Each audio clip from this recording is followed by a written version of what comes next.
ஒரு பக்தரிடம் கடவுள் அவரது சொந்த மகனை உணவாக கேட்பார் என்று நினைத்திருக்கிறீர்களா? ஒரு காலத்தில் சிவபெருமானின் உண்மையான பக்தராக சிறு தொண்ட நாயனார் வாழ்ந்து வந்தார். தினமும் சிவபக்தர்களுக்கு உணவளிப்பதே அவரின் வாழ்க்கை. ஒரு நாள் சிவபெருமான் சிவனடியார் வேடத்தில் வந்து, நான் மனித குழந்தை மாமிசம்தான் சாப்பிடுவேன், அதுவும் பெற்றோர் மனதார கொடுக்க வேண்டும் என்றார்.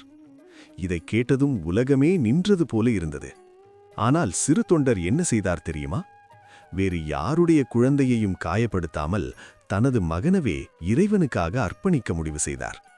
கண்ணீர் இருந்தது, வலி இருந்தது, ஆனால் பக்தி அதைவிட பெரியது. உணவு தயாரான பின் அந்த சிவனடியார் கேட்டார், எல்லா பகுதியும் சமைத்தீர்களா? ஆம் என்றார் சிறு தொண்டர். தலையும் என்று கேட்டபோது அதையும் செய்ய தயாரானார். அந்த நொடியில் சிவபெருமான் மற்றும் பார்வதி தேவி தங்கள் உண்மை ரூபத்தில் காட்சியளித்தார்கள். இது ஒரு சோதனைதான் என்று கூறி மகனை உயிருடன் திருப்பிக் கொடுத்தார்கள். உண்மையான பக்தி என்றால் கேட்காமல் நம்புவதல்ல, எவ்வளவு வலி இருந்தாலும் இறைவனை விட்டுவிடாமல் இருப்பதுதான்.